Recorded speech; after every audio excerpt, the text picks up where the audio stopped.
Hi! It's so good to be back.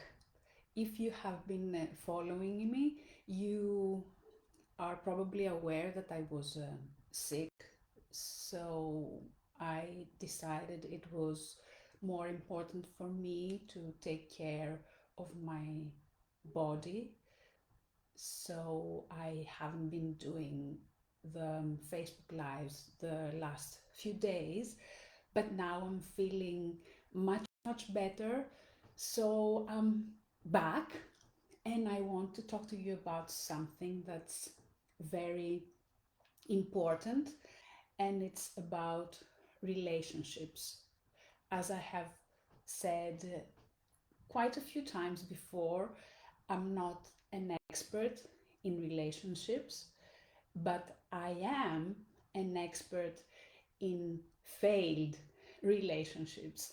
And what I want to talk to you about today is what I've learned the last during the last year, and what I believe might help you and me, of course, not having any further failed relationships.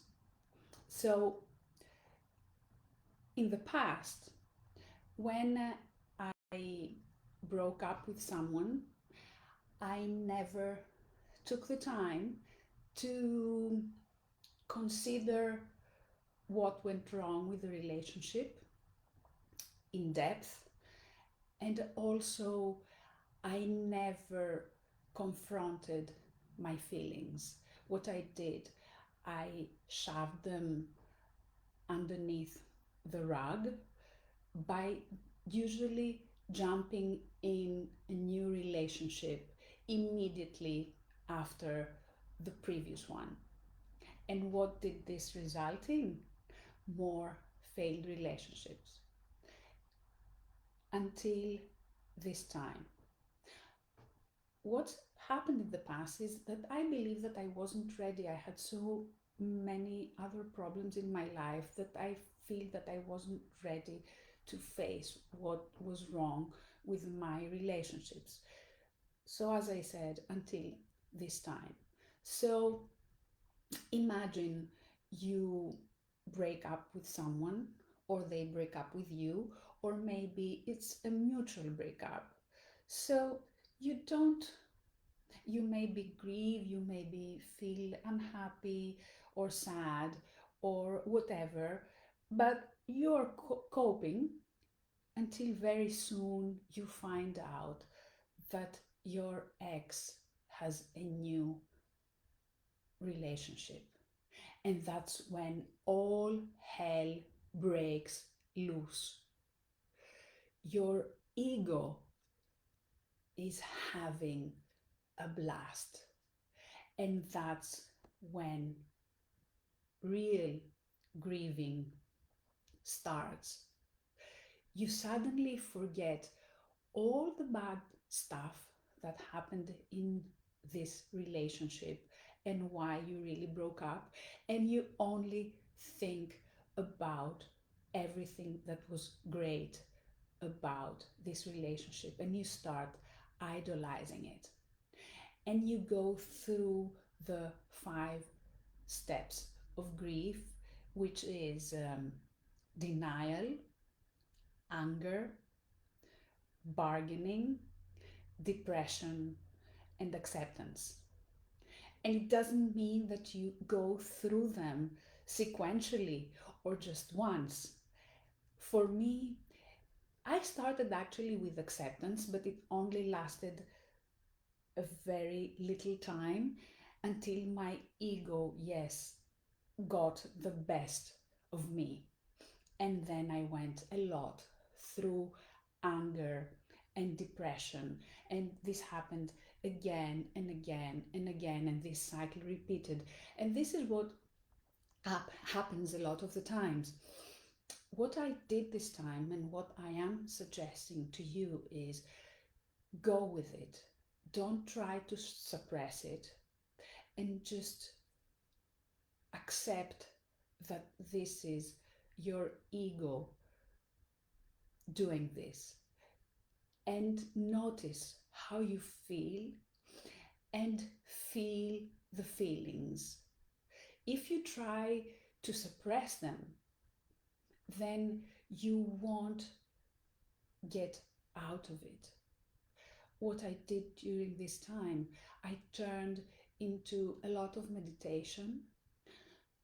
I listened to a lot of Eckhart Tolle, where he talks about ego and how it's not about us, it's our pain body, and our pain body, which is triggered from our ex's pain body, and how our ego loves the drama.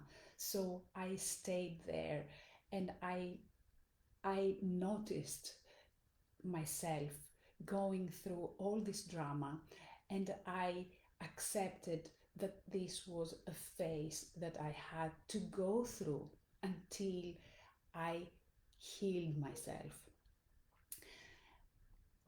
So this is the process, and this is what happened, and this lasted 4 months for me, until one day I woke up and I was in the real acceptance stage. This is what this is what the situation is, and I am accepting it. And this is the time when you are ready to move on. But have I want to add 3 more ingredients to this grieving period or after grieving period. The next step, the first of these 3 ingredients, is forgiveness. Forgive yourself for how you've been during this time, during this relationship, for what you've done wrong or what you wish you had done right. Everything is the past. And of course, forgive your ex and forgive your ex's new person in their life. It's nobody's fault. And when you do that, when you let go, which is the second ingredient of my 3 extra ingredients, is when you actually start feeling free, spacious, and peaceful. And the third ingredient is be okay being on your own, because nobody else can make you happy. Your happiness starts from you, from yourself, from within you. If you're putting your happiness outside yourself and you're expecting for somebody else to complete you in order to feel happy, you will never succeed. You might for a little while, but this will be quite temporary. So be okay being on your own. And when you feel at peace and whole and loving for yourself, by yourself, then you will be ready and open for something new to come into your life, which will not come from lack and from wishing and from needing, but it will come from spaciousness and from wholeness.